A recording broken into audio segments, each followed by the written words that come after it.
Bonjour tout le monde, nous sommes vendredi de la première semaine de l'Avent, année C.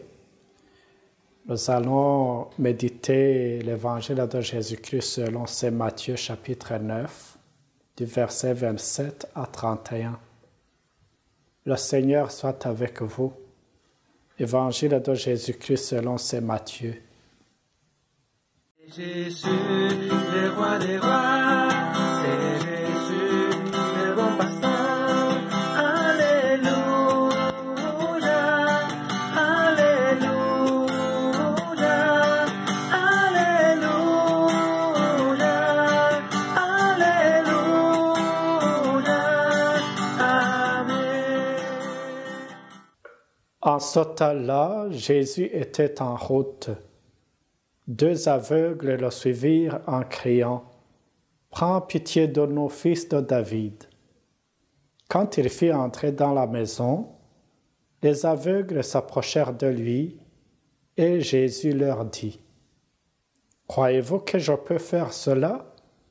Ils lui répondirent « Oui, Seigneur. » Alors il leur toucha les yeux en disant « Que tout se passe pour vous selon votre foi. » Leurs yeux s'ouvrirent et Jésus leur dit avec fermeté « Attention, que personne ne le sache. » Mais une fois sortis, ils parlèrent de lui dans toute la région.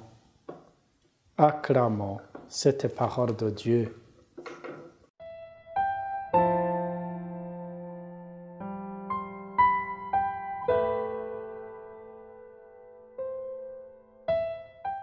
Jésus était en route. Pour nous les humains, lorsque nous sommes en route, cela signifie que nous ne sommes pas disponibles pour accueillir qui que ce soit. Mais Jésus, un cri d'une personne misérable peut changer son programme. Il n'est pas indifférent à notre souffrance, il n'est pas insensible à notre misère. Cela se justifie aujourd'hui avec ces deux aveugles qui le suivent alors qu'il est déjà en route. Ils suivent Jésus en criant « Prends pitié de nous, fils de David », titre qui lui sera donné à Jérusalem pour les foules tenant les rameaux en main. Même s'ils ne voient pas avec les yeux du corps, ils y voient avec leur foi, avec leur cœur. Ils sont capables de reconnaître Jésus comme fils de David, comme fils de Dieu, qui peut même pardonner les péchés. Alors qu'il y avait des disciples qui le suivaient, mais qui n'avaient pas reconnu en lui le Messie attendu. Comprenons la mentalité de cette époque, où les gens considéraient un handicap, une maladie ou tout autre malheur comme une conséquence d'un péché quelconque, autrement dit une punition de Dieu. Cela nous aide à comprendre pourquoi les deux aveugles implorent le pardon de Jésus au lieu de viser directement l'objectif. « Fils de David, prends pitié de nous. » Jésus a continué sa route comme s'il n'entendait rien jusqu'à ce qu'il entre dans la maison. L'objectif de Jésus n'était pas d'ignorer ces personnes qui étaient dans la souffrance, tant physique que morale.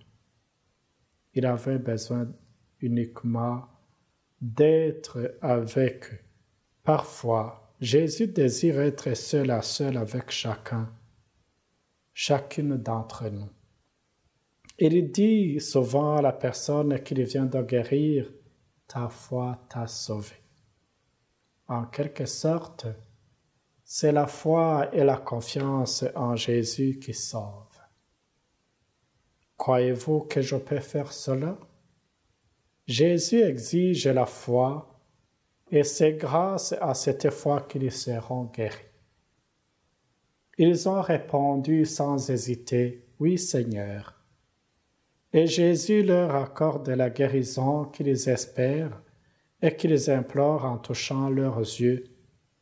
Ainsi, il précise que son geste n'est pas magique, mais qu'il est conditionné par la foi.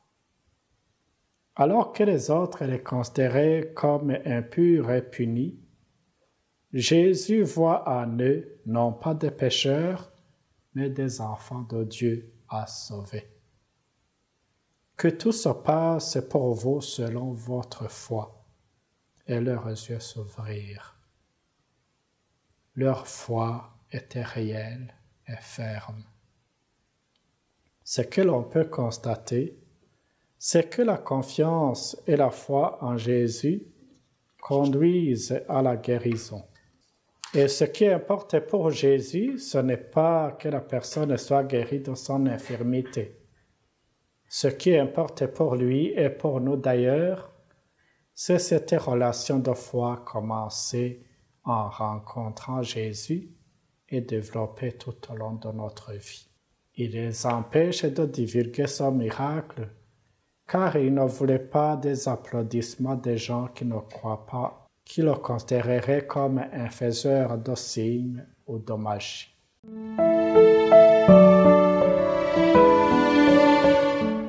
Merci Jésus, parce que tu nous aimes tels que nous sommes. Affermis notre foi, afin que nous puissions te reconnaître comme Fils de Dieu et notre Sauveur, et te faire confiance en tout temps et en toutes circonstances, jusqu'à la fin de nos jours. Amen. Que le Seigneur, notre Sauveur, vous garde et vous bénisse. Le Père, le Fils et le Saint-Esprit. Amen.